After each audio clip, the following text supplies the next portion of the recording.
Welcome to LOA Today. I'm Walt Thiessen here with life coach Cindy Chavez. Today is Wednesday, July the 15th, 2020, and it is 4 p.m. New York time. But wherever you are in the world, thanks for joining us for another episode of LOA Today, your daily dose of happy. And we're happy to have a third person joining us. Cindy, we don't do this all the time. It's usually just you and me. I know. I'm excited. I know. It's fun. I mean, we do interviews all the other shows. For some reason, we've skipped Wednesdays until now, and we're bending the rule a bit, which is good. I like that. But we have somebody who's actually a listener who's joining us, and she's written a book that had a fascinating title. So we figured we'd have her come on the show and tell us a little bit about it. So Sheri Jacobs, first of all, welcome to the podcast. Thanks for joining us. Thank you both for having me, Walt and Cindy. It's a pleasure. And it's a little surreal for me. You know, I listened to your podcast, as you noted, and you talk literally about the law of attraction, putting it out there.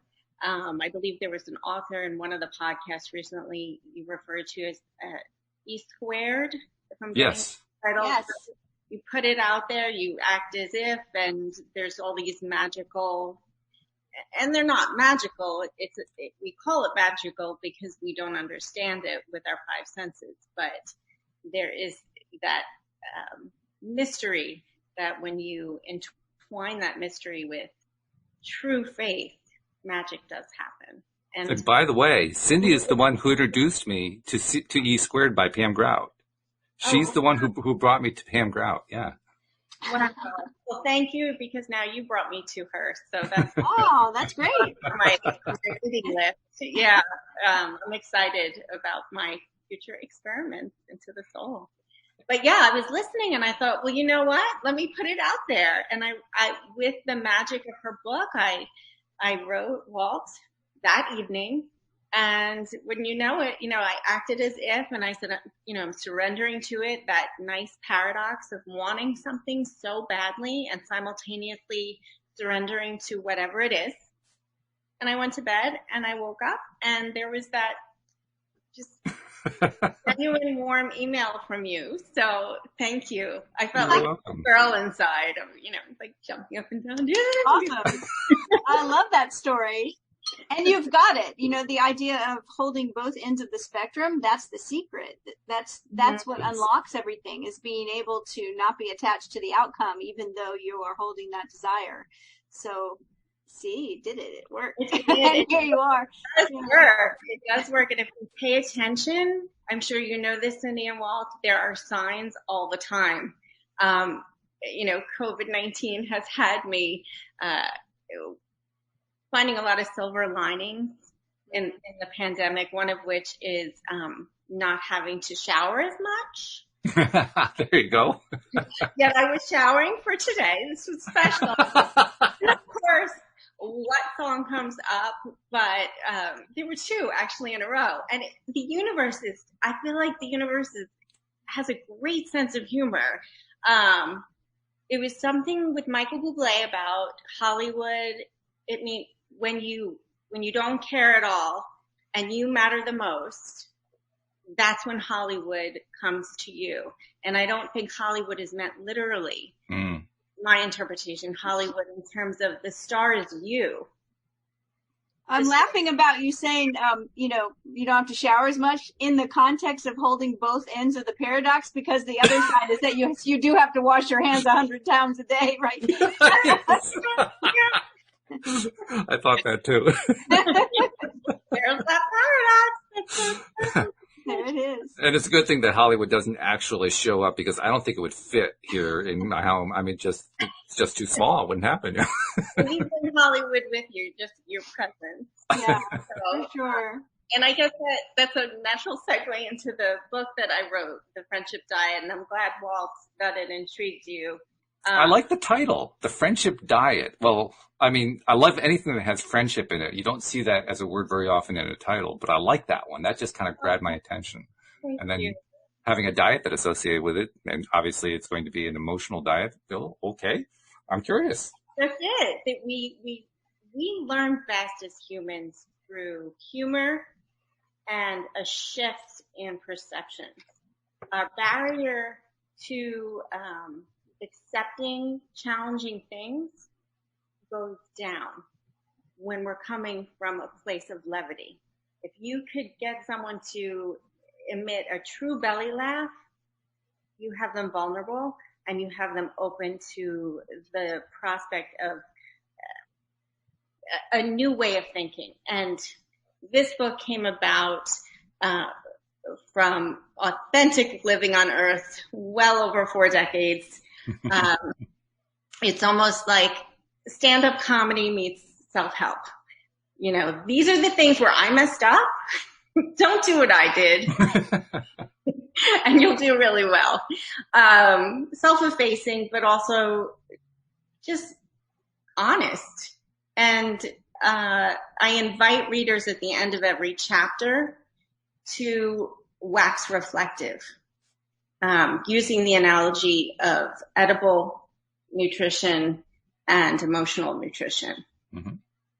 Jeffrey also points out in our live stream, by the way, he says the universe has a sense of humor because we have a sense of humor, hopefully. Right. Well, that's just, yeah. I mean, if you can't laugh in the middle of a worldwide pandemic, you're in trouble. Well, you're not trying hard enough. Yeah, exactly. There's a lot of, I started making these memes that you'll see, you know, I'm not talented enough to show you them, but I purposely have been using animals because they're non-gender specific, not, you know, no race. I'm not trying, you know, but we can all laugh at the unconditional love of furry creatures. And I juxtapose them with, you know, COVID dating during the pandemic, you know, when your date tells you COVID is a hoax and then you see I love the face. I'm big on humor. But the theme of this book is my belief that the greatest source of sustenance is the relationship that we have with ourselves. Yes. That is the thrust of this. And we tend as humans to want to go out for sustenance.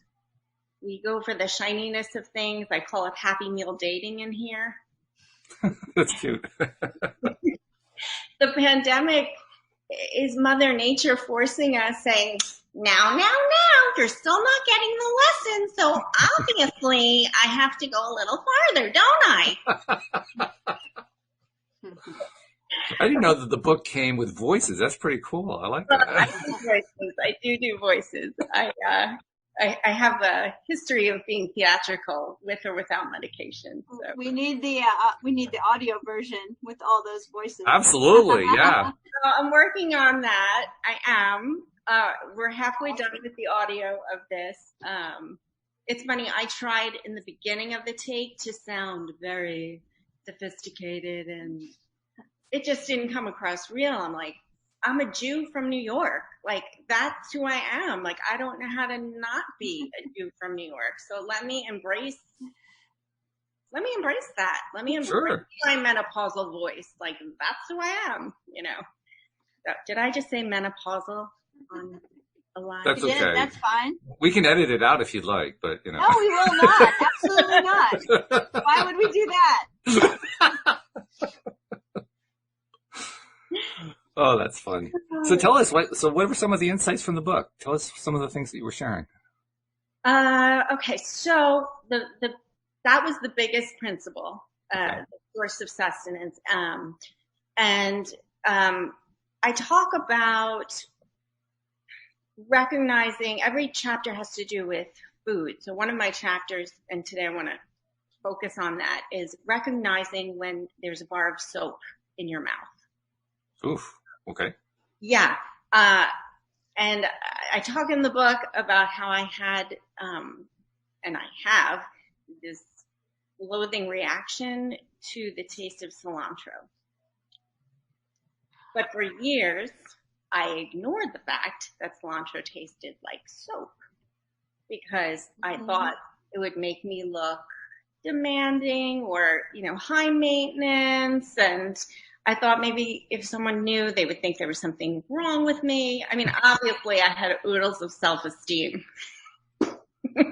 That was sarcasm. Well, you knew what your starting point was. It's a thing, though. It's a thing. Some people don't have the enzyme that creates a good taste from cilantro, and to those people, cilantro tastes like soap.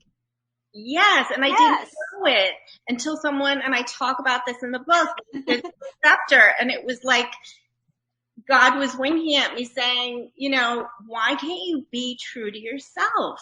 Why do you have to do that? And, you know, I have a friend who wears Spanx. I'm not mentioning her name. And she will wear them in and purposely not eat when she goes to all these socializing events. But then when her husband goes to bed, she takes it off, and then she finally feels like she can eat. And that's a bar of soap. It's a BSM. It's funny. I'm giving a talk to a Jewish group, and they asked me to make a PowerPoint slide. So instead of bar of soap in the mouth, I put recognizing when there's a slice of bacon in your mouth. Okay. Because it's the same concept. Look, this book is nothing new. It's just done in a new way because I want people to wake up.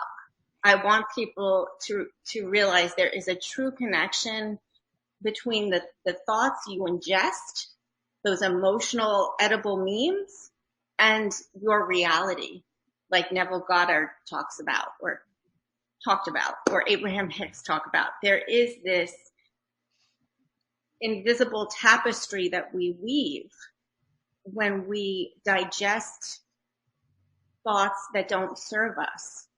And if we don't pay attention, we end up in Diet Coke denial. So that's where this all comes together, this idea of, you know, and the pandemic, oh my God, the pandemic has really brought out all this denial. We're getting, I'm regularly getting, I'm sure you're regularly getting phone calls from people who are, you know, hitting a wall emotionally because maybe before they had little comfort foods, no pun intended, that they could reach and get, whether it's, you know, being busy with their friends or being busy with their work. Now everything's slowed down, not by choice. And the reality has to be faced. You can't ignore it. And so I say, then own up to your empty calories. Identify those empty calories. With dating, I call them A-rods. My sweet brother-in-law said, Sheri, you can't do that. He's famous. I said, what do you talk? What's an A-rod? I made that up. He said, no. He's married. He's going to marry Jennifer Lopez. So I looked him up. I'm like, oh, he's very cute. This is especially funny when you're from New York because he plays for a New York baseball team. Or played for a New York baseball team. I mean, this is great. She's hiding behind her book. Well, I know, and they make a beautiful couple, and there was no offense meant to Alex Rodriguez. It was purely coincidental because I call it the asinine rules of dating. I love it. And I have a friend. She was driving with her husband in the car, taking notes on my book, and she read one of the A-rods and started cracking up. And I said, "Well, you know," her husband said, "What's so funny?" And she didn't want to tell him. And the A-rod of, and I got this from a male friend. I'm not making this up. Apparently, there's an A-rod of a man when he's wealthy should date a woman that's half of his age and add 3. Yeah, that's the perfect age for a rich man. Now, no, wait, divide by 2, add 7. And then if it's someone who's not wealthy, you add 9. Okay. Cracking up because her husband always would say that to her. Oh, gee. Yeah. You see? Never heard of this having anything to do with wealth. I've only heard that people will say half your age plus 7 is the youngest that you're socially allowed to date. right? And it doesn't really work, obviously. But I'd never heard of this idea, which I think is a ridiculous idea for the most part. But I've never heard of it also connected to finances. Yeah, apparently you can get younger if you have a lot of letters after your name or a lot of zeros in your bank, your number. Or you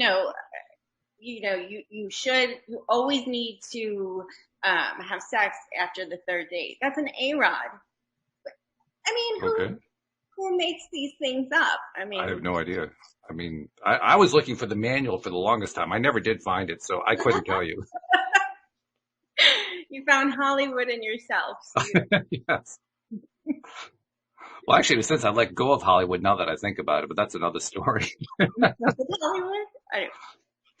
Okay, so I'm curious. So how did you come up with the idea of using food as a metaphor for all of these things? That's a great question. Elizabeth Gilbert, I don't know if you're familiar with her work, author of Big Magic. I've read everything Elizabeth Gilbert has written. She's amazing. I mean, who doesn't love her? She's amazing. She wrote about an idea tapping you on the shoulder. Right. If you don't grab that idea, it's going to... Someone else will. Mm-hmm. This idea I was divorced in 2015, and Einstein's quote kept percolating. Again, there's that word, percolating, in my head. Insanity is doing the same thing over and over again, but expecting different results. Mm-hmm. Yeah. And I kept thinking, I am starving for connection. I am so hungry for companionship. I just need a little sweet tenderness in my life. I'm ravenous for connection. I'm ravenous to be held. And then I thought, wait a second, there's a lot of food words going on here. Writer. One of my friends he said, your brain is like unicorns and rainbows on fire in your head. I can't find this book, but my mind, who knows? But I was a serial monogamist, and I thought, well, that's my comfort food.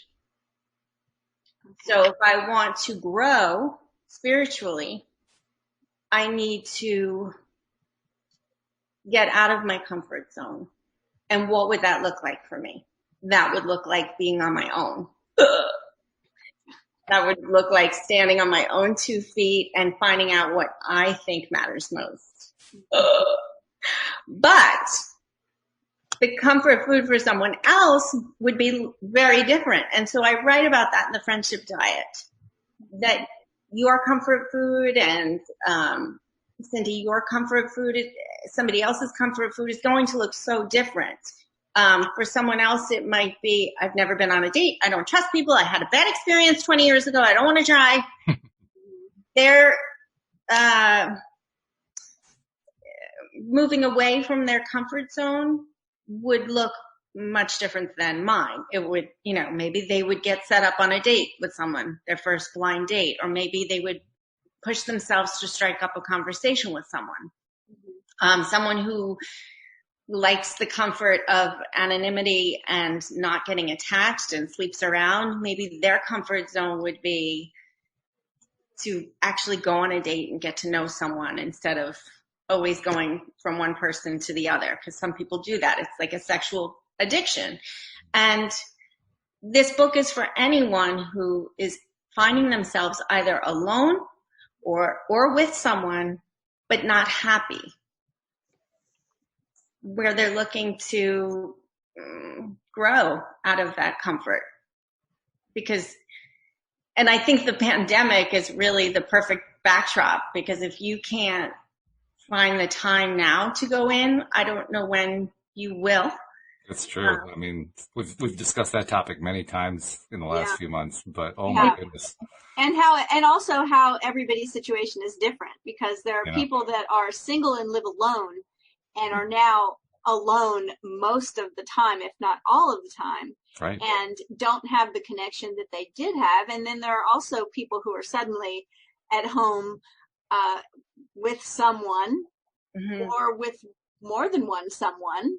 I have a woman that's in one of my groups that yesterday was the first time that she had been alone in her house for like months.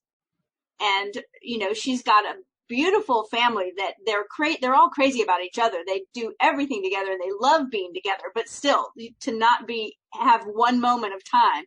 And her husband went somewhere and went to work, and there's nobody at the office. So took the daughter, and she had time alone to just like be alone and, you know, for a couple hours. And so she was celebrating that. I was like, everybody's got a different situation. Mm-hmm. And like you said, you know, our comfort zone is rarely comfortable, right? Yeah, that's just it. Yeah, just because you're used to it doesn't mean you like it. Right. Yeah. It's just comfortable. It's just too scary to go outside of it sometimes. But it doesn't mean that it's, you know, wonderful. It's just comfortable. It's familiar. That's the word I was looking for. Our comfort zone would probably better be labeled our familiar zone. Right. I use the analogy of food, so I talk about comfort food. And then I go on to talk about identifying your ECCs. I use a lot of acronyms, identifying your empty calorie companions. So tell me what's that a metaphor for? What's the empty calorie in someone's life, relationship-wise? Where they're not happy with who they are, and so they take things from others that don't really fulfill them, but makes them busy. Okay. If that makes sense. So your empty calorie companions would be, God, I should read my own book. Well, I can kind of see where you're going. Because down cake. What did I say? You want me to remember what I actually read? Okay. Empty calorie companions. What a concept. Reading your own book. Okay. The danger of empty calories. Oh, okay. So I have an example. Yes. One of my friends, she was in a marriage for 18 years, and she and her husband were the same religion, the same, everything. Like they were perfect. They had the perfect children on paper. Everything looked great, you know, but, they didn't have a true deep foundation of love. Things could look great on paper, so that's an empty calorie. But if you don't feel it, it's not gonna. Okay. And so they subsequently, unfortunately, she found out he was cheating. But the cheating is just a symptom because you weren't really getting fulfillment from the beginning. It makes so much sense that I see this metaphor in a clearer way now, because even though you're eating, right? If you're eating empty calories, even though you're eating, you're going through the motions, and you might even be tasting it, but you're not nourishing yourself. Exactly. So any growth that comes out of it's probably going to be the kind of growth you don't really want. Right, exactly. And you'll end up with rebound cake, or, you know, you'll end up with just, you won't feel satiated. And I go into examples of that. I have a background, obviously, as a writer, but also as a teacher of English. So some of the feedback I've gotten regarding the writing prompts is they've been very helpful. And I think that comes from my background as an English teacher. Mm-hmm. I can't just leave students or readers to say, okay, now write. I guide you very specifically towards those conduits so that you can have your own emotional, personal epiphanies. Mm-hmm. I'm not just going to leave you on the caloric edge and go, okay. So I talk about, yeah. When you were talking about the empty calories, the phrase that kept going through my mind was sugarcoating. Yeah. Perfect. Yeah. That's a good way to look at it. Yeah, we do. We sugarcoat things. We don't want to face things sometimes. And I feel like now with the pandemic and the riots and the politics and then it's this great conflation because we are living so interconnected now. And I remember you both mentioning on a recent podcast about time is much faster now. Yeah. Mm-hmm. So I feel like we're kind of being forced to not sugarcoat things.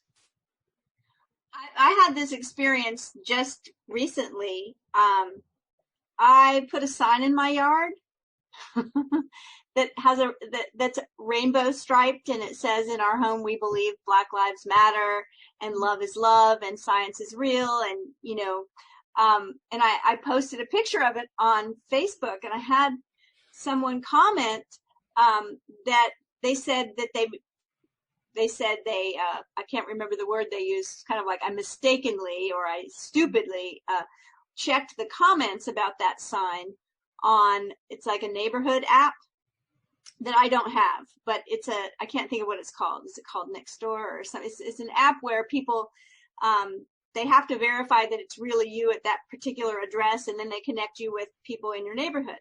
Right. And she said, so 0 out of 10, I do not recommend you put that sign out. And I said, this is probably the reason I don't have that app. And then somebody asked her, why are you saying this? And she said, well, someone in my neighborhood was advertising that they knew where to get these signs because they had the sign and thought it was a great sign. And hey, this is where you can get it. And they said the rest of the people in the app just tore her to shreds. And so the whole conversation was around, well, obviously then they were letting her know that she wasn't a fit for them to be friends with them, right? She holds different values than they hold. Yeah. But talking about sugarcoating it's not always easy, like what you're talking about, authenticity here and being willing to, with the great example that you gave about cilantro. It's like, I don't want to stand up and say, I think it tastes terrible, because then people will judge me. Like everyone over here is liking it. They're all eating it. They think it's good. And what am I, a weirdo? And it's like, no, you don't have the enzyme. And in the same way, though, it's not always easy to stand up and say, this is what I believe, because there are people that are going to not agree with you. Like this woman said in my thread, oh, they tore her to shreds just because she mentioned the sign. And I thought, oh, goodness. So here's a good question. Your book title is The Friendship Diet.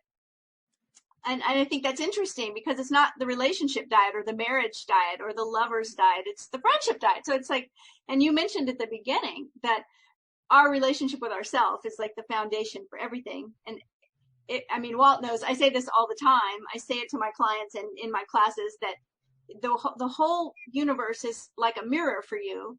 Mm-hmm. It's all your relationships are mirroring something back to you. Right. Right. And so when you think about it that way, and friendships outside of like marriage and intimate relationships in a sexual way, but intimate relationships in a friendship way. Yep. What would you say is the what's the tip you have for being able to be authentic? Well, you brought it up on your show the other day, which is why I thought, oh my, like the hairs on the back of my neck stood up. And I was cleaning out my closet at the time, which is so interesting because I have a chapter in the beginning called Clean Out Your Fridge. Okay. All right. Oh my goodness, because it's on my docket for tomorrow, Clean Out Your Office. Yes. Actually, the title is, what is that African or Black actor? I don't know what you're supposed to say anymore. What's in your wallet? Yes. So I wrote, what's in your kitchen? Mm. So the most important ingredient is awareness. That was what you talked about. I don't know if you recall that on a recent show. Awareness. Yes. And so this book is real change occurs, and I write about that in the beginning. People are going to say, well, I don't really need to buy the book now, do I? Yes, you do. There's no way we can cover everything in a book on a 1-hour podcast. So you need to buy the book. This is just the appetizer, right? We know that by experience, having reviewed numerous books, none of which took one episode. They all took at least 3, 4, 5, 6, 7, 8 episodes, Exactly. depending on how many chapters they had. More. Let's Yeah. do more. Oh. So this is when you walk by the bakery and you can smell those Right. little cakes, and you're like, That's right. yeah, I got to go back and get the whole cake. Well, Yeah. exactly, because you want to read the chapter called "The Myth of the Buffet Line." There you go. I love it so much. The two things that I think bring about change, regardless of romantic relationships, current employment situations, personal relationships with your parents, even if the people you love have parted.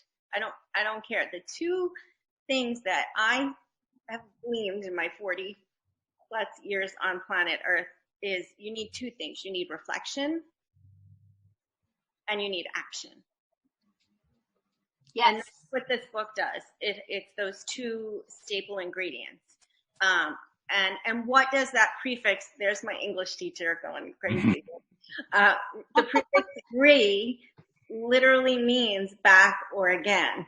So your relationships are shining a light on who you are, just as much as it's shining a light on who they are. Yes. That's profound. That's it. That's it right there. Mm-hmm. Yeah. What's happening when we reflect? We're looking back.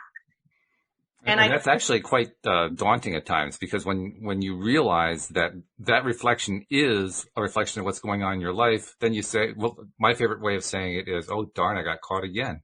It's like, I can't ever escape myself. Exactly.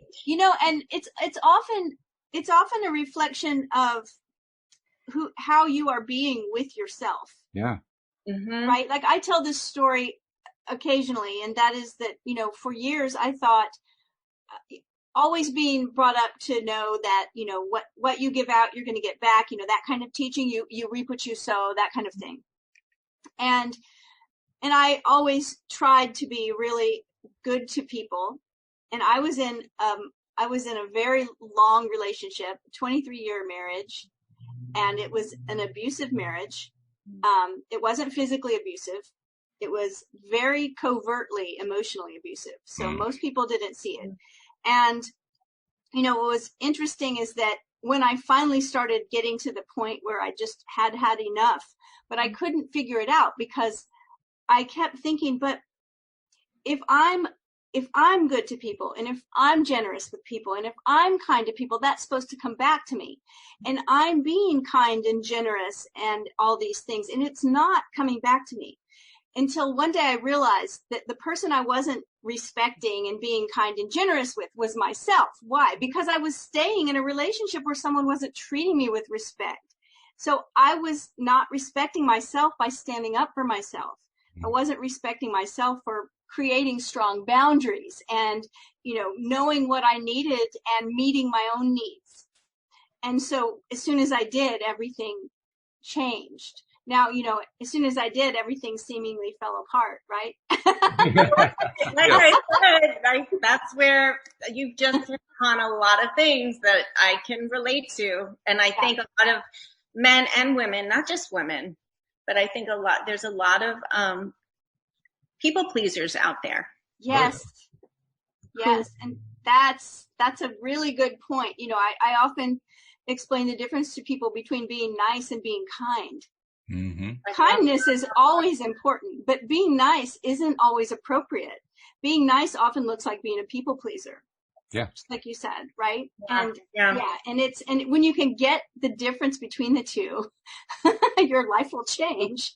And I know from personal experience that when from my own lack of dating experience, I mean, I can't really call it dating experience because there wasn't all that much of it, but the little amount that I did have for that 20-year period before I finally met my wife, it was always a very, very short relationship. And usually it was a short relationship because of one of 2 or 3 different kinds of scenarios, one of which was what we were talking about here. I would meet somebody who was a people pleaser, and that never worked with me. And literally the whole thing would shut down usually within the first meeting. And then I'd look back at it and I'd say to myself, well, why was she behaving like that? Why wasn't she actually behaving like a human being? And then I would look at my own behavior and say, well, what was I doing to feed her the idea that I was treating myself any better? Oh, damn, I did it again. You caught yourself. It's true. It's true. Yeah. Sometimes we want denial. We want the sugar coating. But there comes a point where if you want to change, you gotta go within. Mm-hmm. And it does keep changing with time.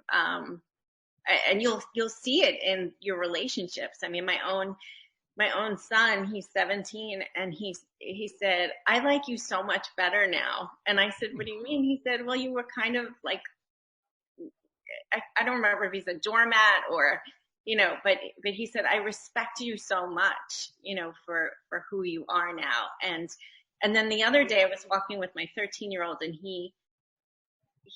I don't remember exactly how the whole conversation came up, but he matter of factly said, "Well, I mean, look at you. You're strong. You could do anything." Ooh, wow. Yeah. So I didn't realize how much I was manifesting in terms of perception. Oh, yes. And kids, nothing gets by kids. That's right.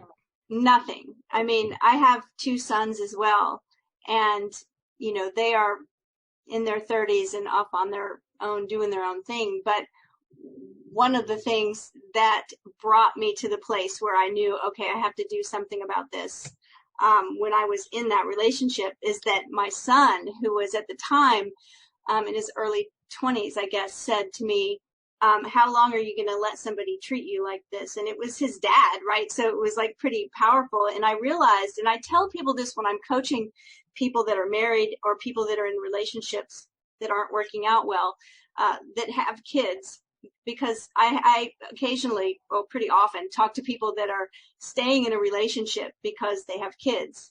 Mm-hmm. And I always tell them, first of all, your kids know that you're not happy. And secondly, if you have boys and you stay, then you are showing them it's okay for a man to treat a woman however you're being treated. And if you have girls and you stay, then you're telling them that it's okay to be in a relationship where you don't matter, or whatever their situation is, right? And I think it's really important, because I know I've coached someone before where they told me everything that was going on. And I just asked them, because they had a daughter that was in college. And I said, well, what if your daughter in college was in a relationship exactly like this one? What would, and they said, oh my goodness. So I would try to get her to leave, but they weren't willing to leave, right? Mm-hmm. So it's hard sometimes to really take a clear look at what's going on and admit what's going on and be willing to make a change. But I've never spoken to anybody who, after they set boundaries, after they, created a different life for themselves, said they wish they would have not. They're always glad they took those steps, right? But it's not always easy. And you start finding people who are living their truth too. That starts to happen. I notice, just like a smoker, I've never been a smoker. I'm grateful for that one vice that I don't have. But just like a smoker can't stand the smell of smoke, apparently more than someone who, never smoked. I don't know, but that's what they say. When you give up your abused victimhood patterns of weakness and taking responsibility for everything, and you, like you said, Cindy, you create those boundaries, then you have no patience spiritually. It's like a toxicity for spending time with people who aren't living their truth. And I'm not saying I'm all that. Far from it. I'm a work in progress beyond belief. We all are. but I mean, like, I noticed I had a couple of friends who I was attracting, friends who cheated on their spouses. I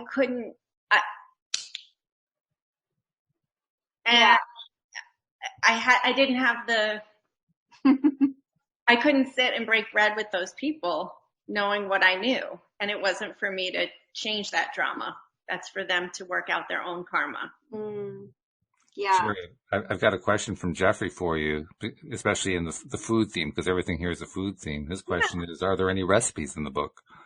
No, but I can give you a recipe that, off the top, I'm a big baker and cooker, and maybe that'll be my next one. I don't know. I'm actually playing around with the title right now. I don't want to give it away, but, I can give Jeffrey, would you like a recipe? I'm sure he would. I can give you one that my kids love. And I've been meaning to give this to my friend. It's picadillo. Do you want that recipe? I came up with it. Yes, we want it. Go ahead. Lay it on us. So my kids love it. You take ground turkey. We've tried it with different things, but it works with ground turkey. Brown it, drain it, blah, blah, blah. Then take half a can of tomato paste, right? Tomato paste, raisins, okay? Balsamic vinegar, cinnamon, agave nectar. Wow. It is so good over a bed of rice. It's got the sweet and savory, a little bit of salt. So there. All right. See? Oh my goodness. You just did that off the top of your head. That was fabulous. Oh, well, thank you. You know, mother to mother, like you know, you come up with these dishes and just, Yep. I don't measure them, but my kids love them. Well, one of them likes it without the raisins, but. Well, it also occurs to me that your book does have recipes in it, because what we're talking about here are food as a metaphor for relationships. Your book does have recipes for relationships. True. There's a chapter called The Best Dish. I wonder what it is. And there's another chapter, let's see, Why You'll Never Starve on the Friendship Diet. Mm-hmm. And what's another? Well, I can just read them. I don't even have to memorize them, right? There's no test. There's no test, right? This is what an English teacher would say, right, Cindy? Right? Yeah, exactly. Let's see. The Beauty of Brooklyn, Avoiding Microwave Madness. Mm. So that is an allusion to how in our culture we want things quickly. And we talked about time speeding up, but there's a difference between the natural order of the universe speeding up on its own accord as a reaction to us and expecting relationships to speed up. Mm-hmm. We want that. So if you, let's say, you microwave, I remember in the 1980s, my parents got a microwave. It's like, oh my God, we're the Jacksons. The science oven. Yes. Right. The science of it. We thought, oh my God, just press a button and it's ready. Yeah, it's ready, but it's cold on one side, that oatmeal, it's hot on another. No, thank you. It's almost like Russian roulette with your taste buds, right? Like, okay. But we want the oatmeal to simmer, and I talk about the basic ingredients of a successful relationship: vulnerability, honesty, compassion. But one of the biggest things is simmering. So many people, I mean, our culture is swipe left, swipe right. We don't give ourselves a chance to digest another person's company because we're so focused on getting to that end point. But the truth is there is no end point. Yes, that's right. That's something that happens early in relationships too. I remember when Louise and I first met, we were, well, I've told the story many times, and so our listeners know very well that I had been in that desert of relationships for about 20 years, gave up on relationships, and that's when Louise shows up. And then we meet, and the first meeting is a disaster, but we continue to meet after that, and after 3 or 4 dates, we're together. Well, about a month after that, after, you know, we were just doing all this growing together, and things were moving really quickly. Talk about time speeding up. Louise calls me up one day and says, I need us to be apart. And I didn't understand what she was talking about. I said, why do we need to be apart? We're doing great. You know, this is going a lot better than I expected. That's for sure. And she says, I'm sorry. I just need to be, I need like a couple days off. I said, okay. And I had no idea what was going on. Well, come to find out a few days after that, she was feeling overwhelmed with the pace of the relationship. It was all happening so fast, she couldn't process it. And she ended up making phone calls to her best friends to kind of just do what you just talked about, to let it simmer for a bit, to kind of get a sense of, whoa, slow this whirlwind down. I can't keep up. Yeah. Yeah. And at least thank God your wife gave herself permission to do that. Well, it helps when you're a trained psychotherapist, which she is. Oh, there you go. That's great. That's perfect. But so many of us don't, and we ignore it. And also we try to digest other people's nutritional habits. You know, if you're lactose intolerant and I'm diabetic, and I say, oh my God, you have to try this smoothie, you know, but it has cream in it, and you tell me, oh, and you know, these Twizzlers are amazing. It's not going to work. You can have your food, I can have mine, but it might not work. And you see that all the time. Couples who have swinging parties, other couples who go to church every Sunday, other couples who like to just stay on their own in the periphery, you know, get a home in the mountains, other couples who have to have their hands in every pot of the community. They're all right, but they're all right for those people. And so my book is, the diet is really what works for you. But the grounding one is the coffee date. And I talk about that too, you know, because the coffee date is the great litmus test. It's the great equalizer. You could be a plumber, they can be a neuroscientist, and together you're not getting into the appetizers or main course of a serious relationship. And I learned that early on once I was single, that, you know, because I had stopped dating in the 90s, and then I've been divorced 5 years. So when I had suggested, yeah, let's go out for Mexican, the man thought, oh, wow, she's serious. I didn't know that food is really equated to intimacy like that.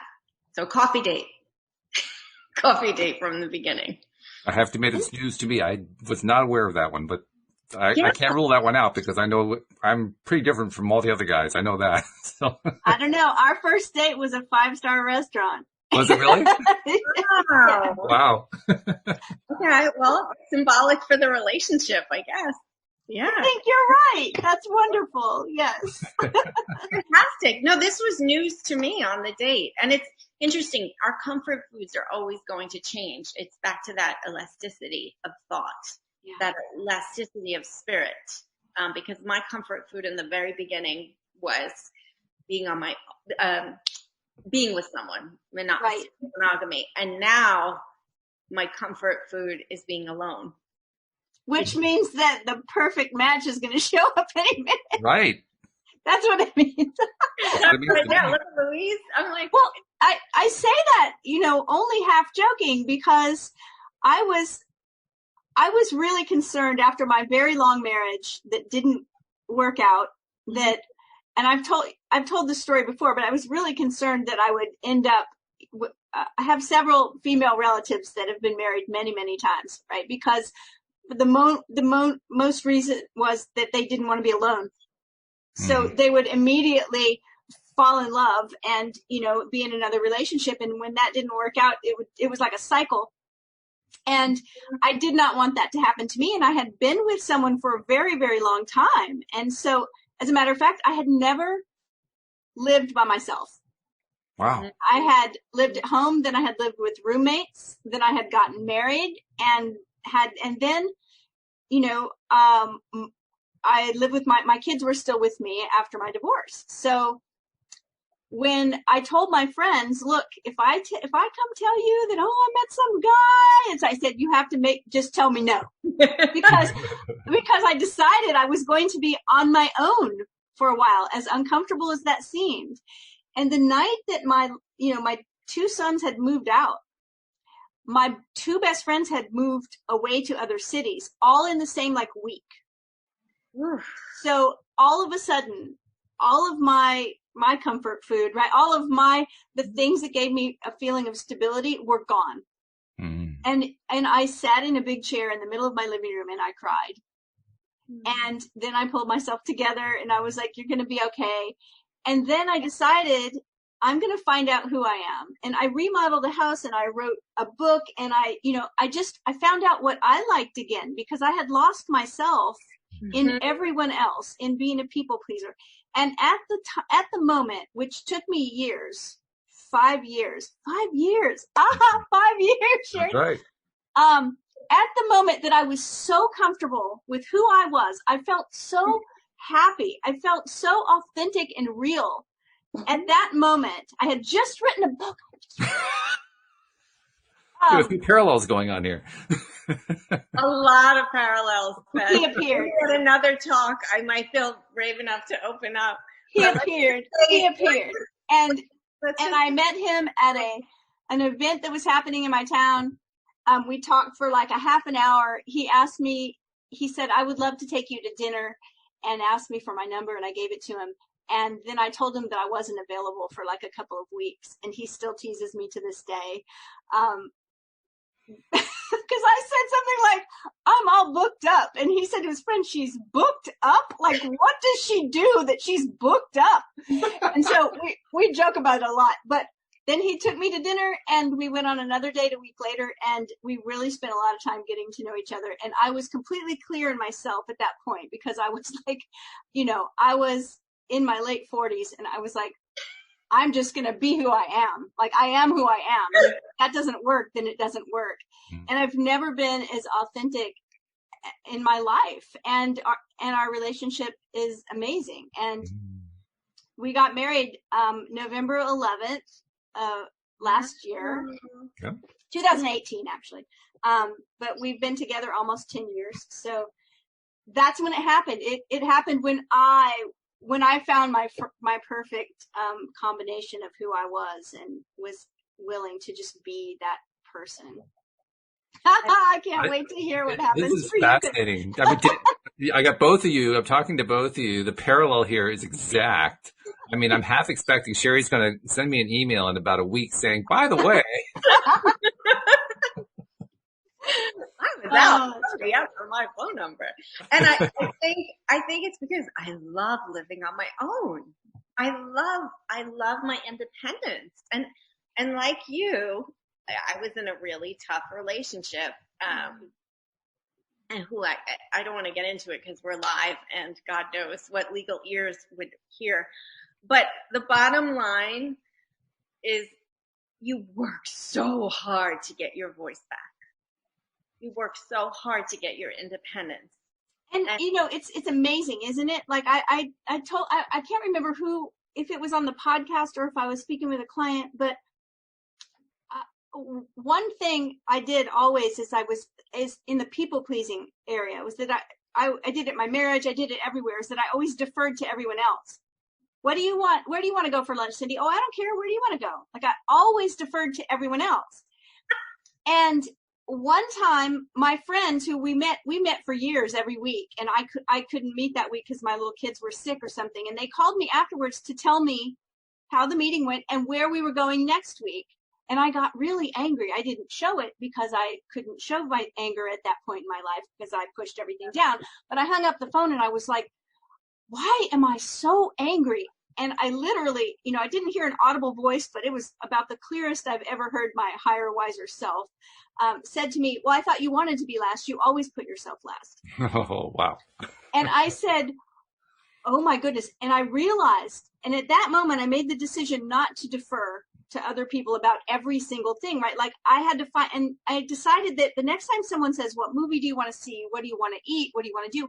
I will give them an answer. And it was really hard at first. Like I didn't even know. And then the thing that solidified this for me was a friend of mine showed up with a present for me, a blouse, an expensive blouse wrapped in a beautiful box, and said, when I saw this blouse, it was so you, it was screaming your name. I knew you had to have it. So I bought it for you. And I opened it up and it was the ugliest thing I had ever seen.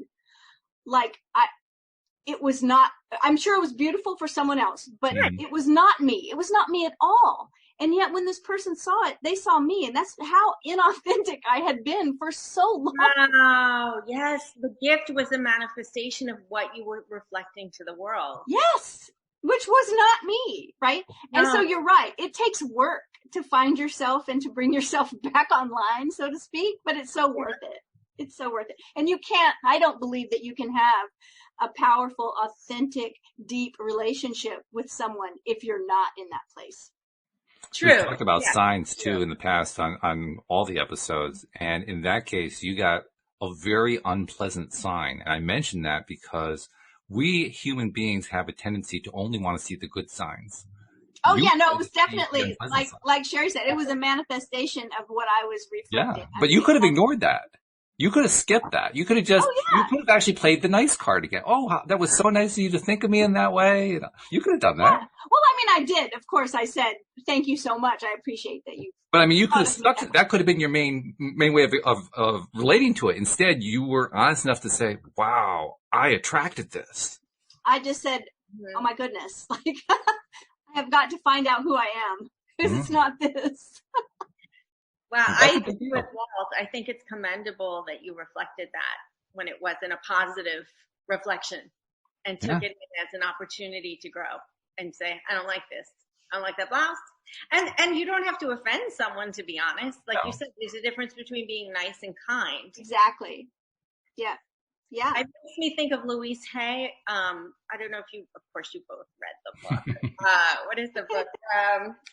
Heal Your Body, Heal Your Life. Or, right. You can heal yourself. Yes. And she writes about how she was a people pleaser and she was in elementary school and they were giving out cake.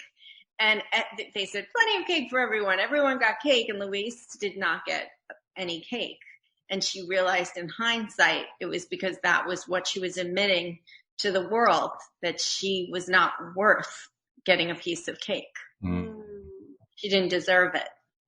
And I do believe, it's very empowering when you recognize the blouse, when you recognize the cake, and you grow from it. And you say, no more. I'm in the driver's seat, because we're all gifts to the world. Everyone's important. I mean, Anita Morjani, who I love, that woman, she talks about the best gift you can give is the gift of your own company and just nurturing yourself. And I think a lot of the problems we're experiencing in the world, they start in our own backyards. The healing of it certainly does. Yeah. Yeah, it has to start. It has to start at home. Yeah. Yeah. Sheri, I can't wait to dive into your book further. Thank you. I'm honored. Please, please spread the word. I encourage you to leave reviews. That helps the people who need to find the book find it. Obviously, I presume it's on Amazon. That's usually the go-to place for finding books. Yeah, you can Amazon, Barnes and Noble. It's available Kindle. It's available in hard, the paperback, not hardcover. And I have a website. Every Thursday, I post a new blog. This Thursday is going to be about being hungry for certainty. Tell us how we find your website. Right. Good point. www.sheri-jacobs.com. It's a little hyphen. Got it. Yeah. Thank you so much for being with us. Yeah. Thank you so much for having me. You guys are just wonderful. You're like oozing positivity. I love it. I feel it's the equivalent of being in a Trader Joe's store. Well, I'll tell you what, from my perspective, it's been fun. We've had a few listeners on lately, and it's been fun because it tells me a lot more about who it is who's been listening. That's one of the hardest things about doing a podcast. People are listening. You can see the numbers on a chart, but you don't really know who they are until you get to know them. That's true. And we're getting to know our listeners who are choosing to reach out. And I'm liking that. That's really very informative and reassuring. I mean, first of all, not to overuse the word, I'm finding we have a lot of really nice listeners. You attract what you are, as Abraham Hicks said. Everything, I drool over all the people you reference, and it's very inspiring, and we need that more than ever. But to carry on to the more powerful word, I'm also learning just how kind our listeners are. We have our listeners, and you're in this group, are people who just ooze empathy. They ooze kindness. They have a very positive, almost doesn't even say it. I mean, I like the way Cindy and I have kind of done it. It's more like, I like this kind of person. this person feels good to me. That's what I'm really enjoying about it. You're reflecting what you are. So Exactly. I mean, it's really what it is. It feeds on itself. No pun intended. I really did not do that on purpose. Yeah. I don't think you did any of it on purpose. I think it just kind of came out because you think food. That's all of your vocabulary is food based. Of course, it's got to be a title that includes food. How could it not? Well, maybe we should call this the colonoscopy of the soul. That's the second one. Walt is just encouraging me. Okay, so it's all my fault. I get it. All right. No, seriously, it's been great having you on the show. We really do appreciate it. Before we let everybody go, though, there is some business we have to take care of, and that is we have an app out there now, the LOA Today app, and we want all of our listeners to start downloading it. Fortunately, people are downloading it, but for the last week now, we have had both an iPhone and an Android version of the app, which accounts for about 95% of our listeners. So guess what, guys? You got no more excuses. The app is it's there, and all you have to do. In fact, there was even an excuse the first few days because not enough people had searched on it. So if you searched on LOA Today, it wasn't popping up. Guess what, guys? That excuse is gone. It pops up to the top now on both the iPhone and on the Android phone, either the App Store or the Play Store. So that excuse is out the window now. Okay. I'm gonna join. And it's actually going to be really important because everything that we put out is going to come through the app now. We're going to be creating a live stream room. It's not there yet, but it's going to be created and it's going to come on the app. I'm in the process of adding Daniel Mangina's work that he's sharing with us. He gave us two of his works. He gave us an audio course and an ebook. Wow. The audio course is Beyond Intention. The ebook is Beyond Wealth. And literally leading up to the show today, I was doing finishing touches on Beyond Wealth, making sure that it was all right for the app because it's going to be in the next version of the app. This is the kind of thing that's going to happen. The app is going to be where we put out all this stuff. So we really are saying, I mean, it's in your best interest to download the app is what I'm saying. So enough said on that one. It's a very subtle, effusive plug. Exactly. Yes. Sometimes subtlety is called for, and sometimes it's calling for the 2x4. You just have to kind of There you go. Paralleling Mother Nature and having a sense of humor. That's right. Well, hey, sense of humor. Is there a better way to be high vibe than laughter? No, exactly. I personally don't think there is one. That's my favorite. I know that. No, absolutely. In fact, I'll leave you guys with this. So this is where my creativity is waxing these days, and it's relevant to what you're talking about.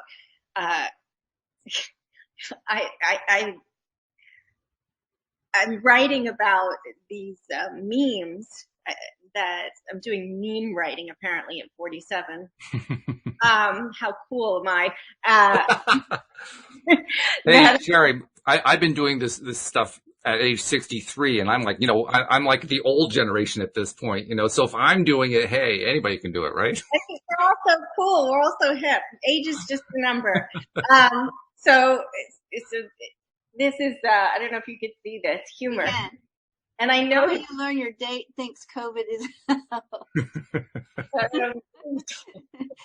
So this is how I spend my time now.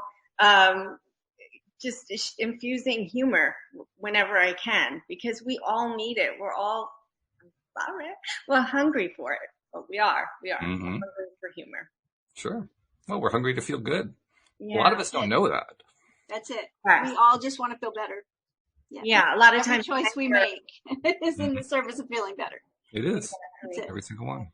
So, well, very good. Well, thank you, Sheri, for coming on and sharing your story and sharing your stories too. I mean, both of them really. I appreciate that very much. Yes, thank you. And thank you, Cindy. As usual, you hit all the right notes. I mean, you never do miss. We have talked about the word sin, but even with your sins you hit, I don't know how you do that. It's just amazing. You're just good at it. That's all there is to it. Okay. Well, that's good. I hit my sins. Yeah, it's absolutely perfect. So anyway, thank you live streamers too, and thank you especially to our podcast listeners as well. We'll see you all next time here on LOA Today. Goodbye, everybody. Bye, everyone.